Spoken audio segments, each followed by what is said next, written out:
नमस्कार मित्रांनो, आज महाराष्ट्रामध्ये नाशिक येथून आक्रोश मोर्चा सुरू झाला आणि या मोर्चाचं कारण होतं शेतकऱ्यांसाठी शेतकऱ्यांची कर्जमाफी, शेतकऱ्यांची सरसकट कर्जमाफी, शेतकऱ्यांचा पीक विमा, शेतकऱ्यांच्या कांद्याला भावनी, शेतकऱ्याच्या मालाला भावनी, MSP जाहीर करून देखील MSP पेक्षा कमी भावाने सरकार मटेरियल घेत आहे, माल घेत आहे शेतकऱ्यांकडनं.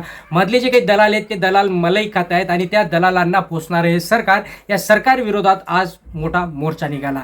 त्या मोर्चाच्या विरोधात आणि त्या मोर्चाचं लीडिंग केलं ते म्हणजे राष्ट्रवादीचे अध्यक्ष शरदचंद्र पवार, जे की माजी कृषी मंत्री होते, केंद्रीय कृषी मंत्री जवळपास 10 वर्ष होते. त्यांनी त्यांच्या कार्यकाळामध्ये खूप काही चांगल्या गोष्टी आणि त्यावेळेस एवढा शेतकऱ्यांच्या मनामध्ये त्यांच्याविषयी आदरभाव नेहमीच असणार आहे. पण ह्या ताई ज्या की देवाभाऊ देवाभाऊ देवाभाऊ एकच जप म्हणजे देवाभाऊ देवाभाऊ देवाभाऊ म्हणणाऱ्या ताई काय म्हटल्या शरदचंद्र पवारांबद्दल एकदा बघा.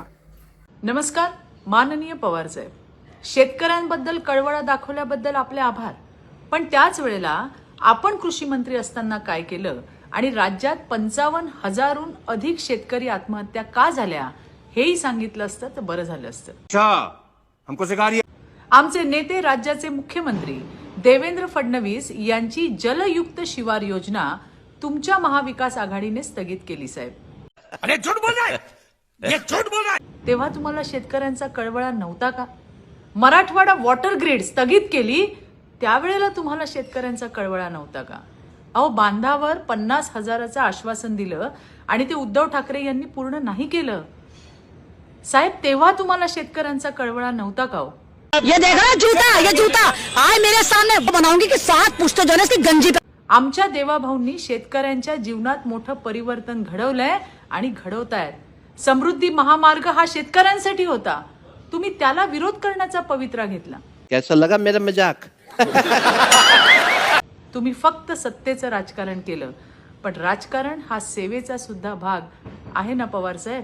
चले एक काम कर, 200 रुपया दे और 50 रुपया काट ओव्हर एक्टिंग के वजह. असू द्या, पण आपल्या राजकारणासाठी किमान आमच्या शेतकऱ्यांच्या खांद्यावर बंदूक ठेवू नका, एवढीच नम्र विनंती आहे.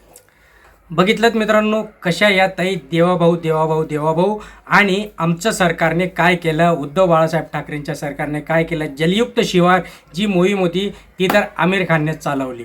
आता सध्या या ताई ज्या आहेत ना, ज्या पक्षामध्ये आहेत त्या पक्षाचा वचननामा एकदा वाचून त्यांनी बघावा, म्हणजे कळेल की 2022 पासून पक्षाचा सर्वच घनघोर नेत्यांनी स्वामीनाथन आयोगाच्या शिफारसी लागू करण्यासाठी जोरदार कधी आंदोलनं केली का?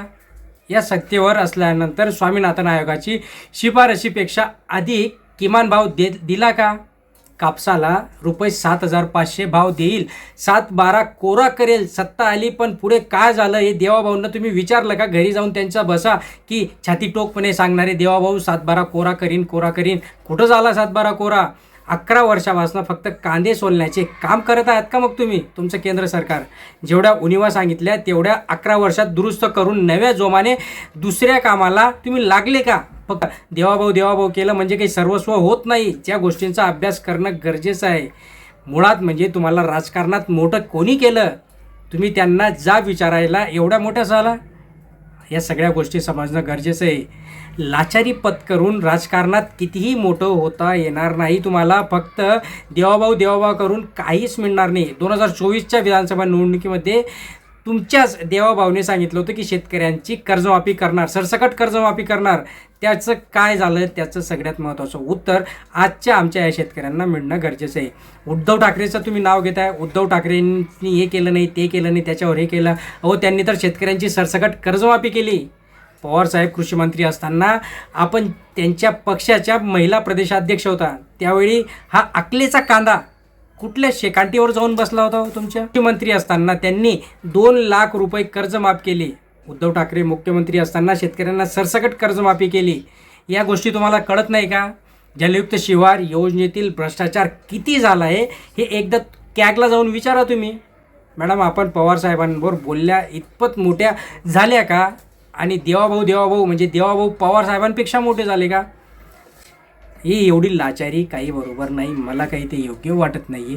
तुम्हाला काय वाटतं, ही एवढी लाचारी योग्य आहे का? लवकर कमेंट बॉक्समध्ये कळवा, लाईक करा, कारण की या मॅडमला आपल्याला धडा शिकवणं गरजेचंच असणार आहे. कारण की ज्या पद्धतीने शेतकरी आज मरतोय, शेतकऱ्यांना वेळेवर 2-2 हजार रुपये जे म्हणता नाही त्याच्यापेक्षा जास्त यांनी GST लावून टाकला शेतकऱ्यांच्या मालावर.